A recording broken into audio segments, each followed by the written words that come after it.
March 3, 1943. The Bismarck Sea, north of New Guinea.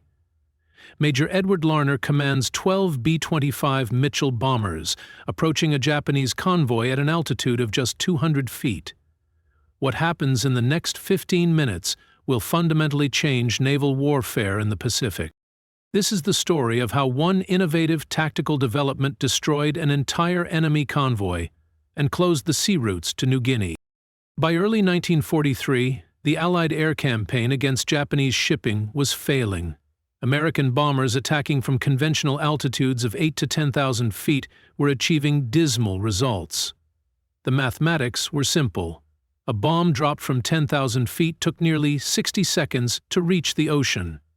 During that time, a ship traveling at 20 knots could maneuver almost half a nautical mile. Japanese captains learned to evade falling bombs with relative ease. The statistics told the story. In January 1943, American aircraft flew 416 sorties against a single Japanese convoy. Result? 2 ships sunk, 3 damaged. The Japanese were resupplying their New Guinea garrisons with near impunity. Something had to change. Lieutenant General George Kenney commanded the 5th Air Force in the Southwest Pacific. Kenney was a problem solver. He recognized that conventional high-altitude bombing doctrine was inadequate against maneuvering ships. The solution required aircraft to attack from altitudes so low that ships would have no time to evade. But this violated every principle of bomber survival. Anti-aircraft guns at close range would have clear fields of fire. The risk appeared enormous. Then Kenney learned about a technique called skip bombing. On October 22, 1942, Major William Benn of the 63rd Bombardment Squadron had successfully attacked Japanese ships at Rabaul using this method. Benn flew at low altitude and released bombs that bounced across the water before striking their targets. The concept was simple. Approach at extremely low altitude. Release bombs at high speed. Delayed fuses allowed the weapons to skip across the water's surface like flat stones, bouncing into the target before detonating. Benn proved the tactic worked. Unfortunately, he was killed on January 18, 1943, when his B-17 disappeared over New Guinea. No one had yet developed skip bombing for large-scale daylight operations by entire squadrons. That task fell to 2 men, Major Paul Gunn and Major Edward Larner. Paul Gunn was a former naval aviator whose family was trapped in the Japanese-occupied Philippines. His motivation was personal. His engineering skill was exceptional. Working at Port Moresby, Gunn modified B-25 Mitchell bombers for low-altitude attack. He stripped out the bombardier position in the nose and installed 4 forward-firing 50-caliber machine guns. Additional weapons were mounted along the fuselage. The final configuration carried 8 to 12 heavy machine guns, all firing forward. These modifications served 2 purposes. First, the concentrated firepower suppressed enemy anti-aircraft defenses. 50-caliber rounds could penetrate destroyer hulls and neutralize gun positions. Second, the nose guns allowed pilots to aim the entire aircraft at targets using a simple reference mark on the windscreen. No complex bomb sight calculations required. Edward Larner took command of the 90th Bombardment Squadron in December 1942. His job was to train crews to fly these modified aircraft at what most considered suicidal altitudes. Larner was known for aggressive flying and fearless leadership. He wore a battered service cap pushed back on his head and insisted he would lead any mission he ordered his men to fly. Training began in January 1943 at Port Moresby Harbor. The practice target was the SS Pruth, a British steamer wrecked on Nadiara Reef since 1923. For weeks, B-25 crews practiced diving to 200 feet and releasing practice bombs at the rusting hulk. Each pilot dropped 30 to 40 bombs, learning the precise timing required. The technique demanded split-second accuracy. Release too early, and bombs would bounce over the target. Too late, and the aircraft would be directly overhead when delayed fuses detonated. The training was dangerous. One crew struck the Pruth's mast during a practice run. The aircraft crashed, killing all aboard. The squadron attended the funeral and resumed training the next morning. By late February 1943, Larner reported to Kenny that his squadron was ready. The opportunity came quickly. Allied codebreakers monitoring Japanese communications discovered a major convoy preparing to depart Rabaul. The convoy consisted of 8 transport ships carrying 6,900 troops, escorted by 8 destroyers. Destination: Lae, New Guinea. The Japanese had taken every precaution. They routed the convoy along New Britain's northern coast to exploit weather cover. They assigned experienced captains and veteran crews. But the Allies were reading Japanese signals. Reconnaissance aircraft tracked the convoy from the moment it departed Rabaul on February 28th. By March 2nd, Allied commanders knew the convoy's route, speed, and destination. Kenny assembled his forces for a coordinated attack. The plan utilized combined arms tactics. B-17 Flying Fortress would strike first from medium altitude, forcing the convoy into evasive maneuvers. Australian Beaufighter aircraft would strafe at wave-top level with heavy cannons. Then Larner's modified B-25S would execute low-altitude skip bombing runs. A-20 Havoc light bombers would add additional strikes. P-38 Lightning fighters would provide top cover against Japanese aircraft. Different platforms attacking from different altitudes simultaneously would overwhelm Japanese defenses. March 3, 1943.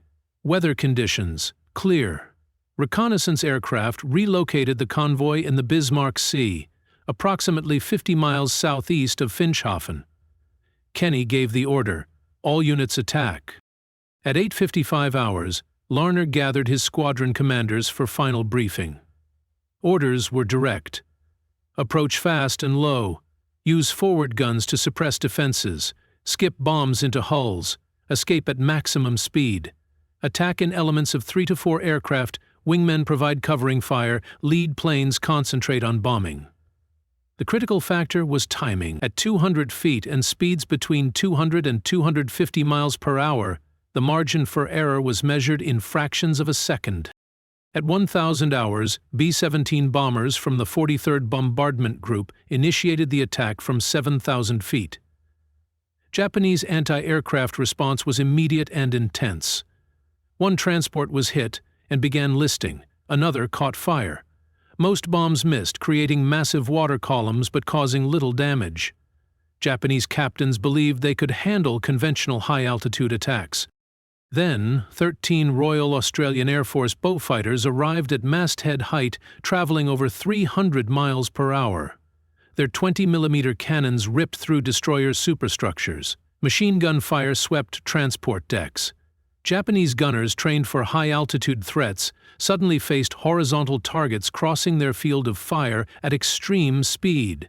The Australian attack lasted minutes but achieved its objective. The convoy's defensive formation began breaking apart. Larner's B-25S approached from the southeast at 2,000 feet, allowing pilots time to select targets. Larner chose a destroyer and pushed his control column forward. The B-25 dropped to 200 feet. Larner advanced his throttles to full power. Speed: 225 miles per hour. Distance to target: 1,200 yards. At 1,200 yards, Larner opened fire. Nose-mounted 50-caliber machine guns sent streams of half-inch bullets toward the destroyer. Japanese sailors on deck were cut down. Gun positions exploded. Bridge windows shattered. The destroyer's defensive fire was degraded by American suppression. At 300 yards, Larner's bombardier released 2 500-pound bombs with 5-second delay fuses. The weapons struck the water and skipped. The first bomb bounced once and slammed into the destroyer's hull at the waterline. The second bomb skipped beneath the vessel. Larner pulled up, clearing the destroyer's mast by feet. 5 seconds later, the delayed fuses detonated. Twin explosions ripped through the destroyer. The first bomb blew a hole at the waterline. The second bomb, exploding beneath the keel, broke the destroyer's back. The vessel began sinking immediately. Behind Larner, his wingmen executed their attacks. Lieutenant Charles Howe attacked a transport ship, scoring direct hits. Captain John Hennebrie's bomb struck another transport amidships, igniting cargo holds. Lieutenant John Smallwood put 2 bombs into a different transport and damaged another vessel. All around the convoy, B-25s were hitting targets with unprecedented accuracy. Japanese response was hampered by the speed and violence of the assault. Anti-aircraft gunners found targets on top of them before they could aim effectively. The .50 caliber suppression fire made manning exposed gun positions nearly suicidal. The skip bombs themselves were devastating. Unlike high-altitude bombs that could be evaded, these weapons arrived so fast that evasion was impossible. Following the B-25s came 12 A-20 Havoc light bombers from the 89th Attack Squadron. Major Glenn Clark led the first wave. Clark selected a large freighter and began his run at 200 feet and 240 miles per hour. He fired his forward guns and released 2 bombs. Both weapons skipped perfectly, striking the transport. The vessel, later identified as Tai Mai Maru, began burning fiercely. Clark's wing clipped the ship's radio mast during his pull-up, but his A-20 remained flyable. Other A-20 pilots achieved similar success. Captain Ed Chudoba bombed the same freighter Clark had struck, ensuring its destruction. Captain Dixie Dunbar and Lieutenant Jack Taylor attacked Kembu Maru, the convoy's smallest ship. Their bombs struck home. The vessel sank rapidly. Above the low-altitude attacks, P-38 Lightning fighters engaged Japanese Zero fighters attempting to protect the convoy. The air battle was fierce but brief. American pilots flying aircraft superior in speed and firepower shot down multiple enemy planes. 3 P-38s were lost, but their sacrifice ensured the bombers could continue attacking without interference. By 10:15 hours, 15 minutes after the attack began, all 8 transport ships had been hit. Most were sinking or burning. 3 of 8 destroyers were badly damaged or sinking. The Bismarck Sea was filled with debris, oil slicks, and Japanese survivors abandoning ship. That afternoon, Allied aircraft returned. The second wave repeated the morning's pattern. B-17 bombers attacked from medium altitude. B-25s executed precision low-altitude runs. By 15:36 hours, 8 transport ships and 3 destroyers were at the bottom of the Bismarck Sea. The destroyer Tokatsukaze remained afloat until sundown on March 4th before sinking. Only 4 destroyers escaped. Shikinami, Asagumo, Yuki all sustained damage. The casualty figures were stark. Of 6,900 Japanese troops who departed Rabaul, approximately 1,200 reached shore at Leh. Another 2,700 were rescued by destroyers and submarines and returned to Rabaul, most without weapons or equipment. Approximately 2,890 Japanese soldiers and sailors were killed. Allied losses: 13 aircrew killed, 8 wounded. 4 aircraft lost in combat: 1 B-17 and 3 P-38s. 1 B-25 and 1 Beaufighter crashed in accidents. On March 4th, Allied aircraft and PT boats patrolled the battle area. Orders were issued to attack survivors in the water. The rationale was military necessity. Every Japanese soldier who reached New Guinea would have to be killed by Allied infantry in jungle fighting. Given Japanese tactical doctrine that emphasized fighting to the death, allowing survivors to reach shore guaranteed future casualties, the decision remains controversial. General Douglas MacArthur called the Battle of the Bismarck Sea the decisive aerial engagement in the Southwest Pacific. His assessment was accurate. The battle proved land-based aircraft could destroy naval convoys without surface ship or carrier support. More importantly, it closed the sea routes to New Guinea. After witnessing the convoy's destruction, Japanese commanders made no further attempts to reinforce New Guinea garrisons by ship. His forces on the island were now isolated. Their defeat became inevitable. For Edward Larner, the victory was the high point of his military career. His B-25 crews achieved 17 direct hits from 37 bombs dropped. This represented an accuracy rate exceeding 50%. High-altitude bombing typically achieved 3% accuracy. Kenny recommended Larner for promotion and decoration. The 90th Bombardment Squadron became legendary throughout the Pacific Theater. Larner did not survive the war. On April 30, 1943, less than 2 months after the Bismarck Sea battle, he was killed in a flying accident at Dobodura airfield. Coming into land, he performed his trademark maneuver, diving toward the runway and pulling up sharply. His B-25 was heavily loaded with fuel, 8 passengers, baggage, tools, and 2,000 pounds of bombs. At the bottom of the dive, the overloaded bomber stalled. It entered a flat spin, crashed, and exploded. There were no survivors. Larner was buried at Port Moresby with full military honors. He left behind a wife and 2 daughters. Captain John Hennebury, one of Larner's wingmen at Bismarck Sea, assumed command of the 90th Squadron. The unit continued using Larner's techniques, sinking dozens more Japanese ships throughout 1943 and 1944. Hennebury eventually rose to Major General and served as President of the Air Force Association. The tactical innovations developed for the Bismarck Sea spread rapidly. Other squadrons converted B-25s into gunships. A-20 and B-26 units adopted low-altitude attacks as standard procedure. The technique spread to the Mediterranean theater, where American bombers used it against German and Italian vessels. The psychological impact on Japanese naval forces was profound. Ship captains who had felt relatively safe under destroyer escort now understood they were vulnerable to attacks they could not evade. The convoy system that sustained Japanese garrisons became untenable in areas where Allied land-based aircraft operated. The battle validated Kenny's strategic vision. His willingness to embrace unorthodox tactics and promote aggressive leaders proved decisive. The 5th Air Force under his command dominated the skies over the Southwest Pacific, providing air superiority that made MacArthur's island-hopping campaign possible. The technical lessons were significant. Aircraft designers learned that medium bombers could be modified for roles beyond their original specifications. The B-25 Mitchell became one of the war's most versatile aircraft after conversion to a gunship. The forward-firing armament concept influenced post-war attack aircraft design. Statistical analysis reveals the effectiveness of low-altitude tactics. B-17 bombers attacking from 5,000 to 7,000 feet achieved approximately 3% hit rate. B-25S and A-20S at 200 feet achieved hit rates exceeding 50%. The difference was attributable to reduced target reaction time, horizontal trajectory requiring less precise timing, suppressive fire degrading defenses, and psychological impact disrupting coordination. The technique required solving technical challenges.